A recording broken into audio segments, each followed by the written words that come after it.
आप में से कितने लोगों को फियर फाइल्स देखना पसंद था उस टाइम पर? ये उसी से रिलेटेड रियल स्टोरी है। हॉस्टल में मेरी रूममेट और मेरा पहला दिन था।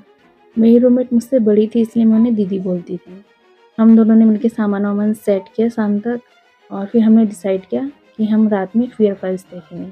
मुझे उस टाइम फियर फाइल्स देखना बहुत ही ज़्यादा पसंद था। तो हमने 11 बजे फियर फाइल्स देखा, हमने उसका एक एपिसोड देखा।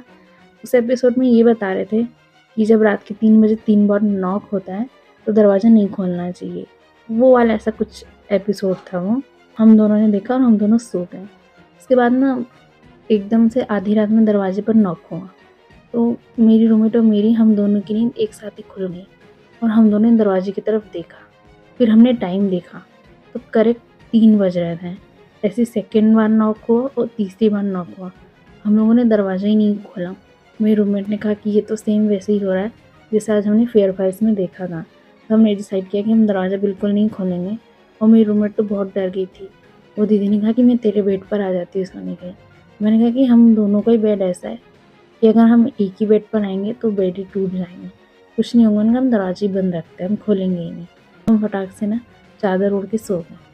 अब हमें नींद तो आ नहीं रही थी डर के मारे। हमने सोचा थोड़ी देर में तो सुबह हो जाएँगी। तो हम लोग रात भर ऐसे ही बात करते रहे, फिर सुबह हुई, फिर हमने दरवाज़ा खोला, फिर हम इसी बारे में बात कर रहे थे। फिर वहाँ से कुछ लड़कियाँ आई तो हमने उनसे पूछा कि रात में तुम लोग इधर साइड आए थे क्या? या कोई और आया था क्या?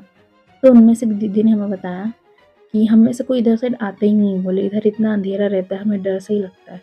वो तो तुम लोग आए हो इसलिए हम लोग इधर साइड आ गए मिलने के लिए। सच में रात के 3 बजे हमने 3 बार नॉक की आवाज़ सुनी। ये सच में रियल इंसिडेंट था। हम बहुत ज़्यादा डर गए थे दोनों के दोनों।